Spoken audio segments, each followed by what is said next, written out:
Assalamualaikum warahmatullahi ta'ala wabarakatuh. Alhamdulillahi wa kafa, salatan wa salaman ala nabiyil mustafa wa ala alihi wa sahbihi wa man tabi'ahum ila yaumil wafa, amma ba'du.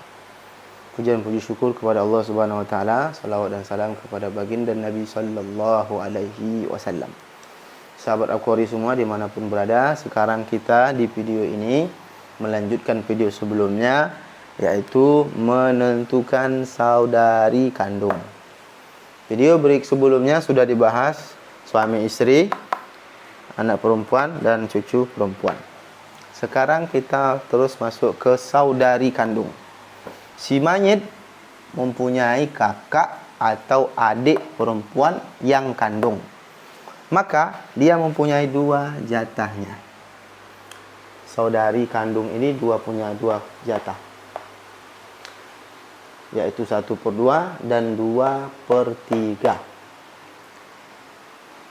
Sama kan? Anak laki anak perempuan 1/2 2/3, 1/2 2/3, ini juga 1/2 2/3, ini juga sama. 1/2 2/3 dan ada 1/6. Dan metodenya lebih kurang sama. Ketentuannya hampir sama. Saudari kandung mendapatkan jatah 1/2, yaitu jatah yang banyak, kan? Separuh dari harta. Kapan 1/2? Ketika saudari kandung ini sendirian. Nah, ini mempunyai syarat jumlah sama macam anak laki, anak perempuan dan cucu perempuan yang kemarin di video sebelumnya. Saudari kandung mendapatkan jatah 1/2 dari harta saudaranya atau saudarinya yang meninggal. 1/2. Kapan itu? Nah, pertama sendirian, saudari kandungnya sendirian, kemudian tidak ada saudara kandung. Nah, mesti tidak ada saudara kandung. Jika ada ustadz, maka kalau ada, maka mereka berkongsi dengan jatah asoba bil ghair. Pasangannya, pasangan asoba, bukan suami istri masuk di sini, tapi adalah pasangan asoba. Karena biasanya asoba bil ghair ini berpasangan. Asoba bil ghair pasangannya ini sederajat mereka, ini juga asoba bil ghair sederajat, ini juga sederajat saudara dan saudari kandung.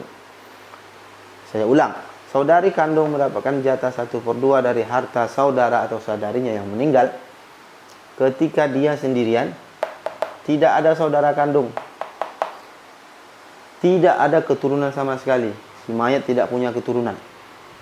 Bisa jadi memang tidak punya anak, atau memang dia masih muda, masih lajang, belum sempat menikah.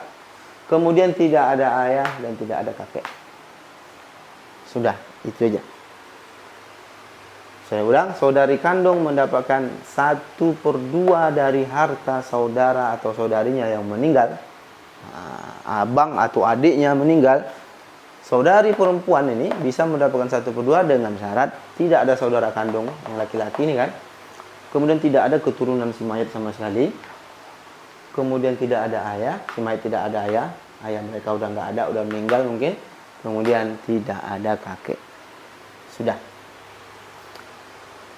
Kalau ada ini, maka tak jadi 1/2, batal. Asobah bil ghair. Kalau ada keturunan salah satunya, tidak jadi juga 1/2, terhijab. Kalau ada ayah, tak jadi 1/2, terhijab. Kalau ada kakek, tak jadi juga. Tak jadi 1/2. Oke. Kemudian 2/3. Adapun nanti katanya saudara ada apa pembahasan khusus jad ma'al ikhwah. Jad ma'al ikhwah itu akan nanti dibahas bab khusus, tetapi untuk syarat 1/2 ini mesti tidak ada kakek. Kalau ada kakek tak jadi. Ayah juga tak jadi. Kemudian selanjutnya saudari kandung ini mendapatkan jatah yang kedua, yaitu 2/3 ketika dia lebih dari satu orang. Artinya si mayat mempunyai kakak atau adik, yang penting perempuan saudara-saudarinya, baik itu kakak-kakak semua atau adik-adik aja yang perempuan, atau ada campur-campuran, yang penting saudari kandung mendapatkan 2/3 dengan syarat yang sama. Tidak ada ini, tidak ada keturunan, tidak ada ayah dan tidak ada kakek. Begitulah sahabat Al-Qari semua. Apabila masih ada pertanyaan yang membingungkan, dan saya rasa sudah sangat jelas untuk menentukan jatah saudari kandung ini, tapi tidak apa-apa. Kalau ada pertanyaan silakan bertanya di kolom komentar. Jangan dan apabila video ini disukai maka silakan like dan sebarkan, share dengan kawan-kawan, dan jangan lupa subscribe untuk mendukung channel kami. Dan apabila tidak suka silakan dislike. Mungkin itu saja. Aku qauli hadza wa astaghfirullah li wa lakum. Assalamualaikum warahmatullahi taala wabarakatuh.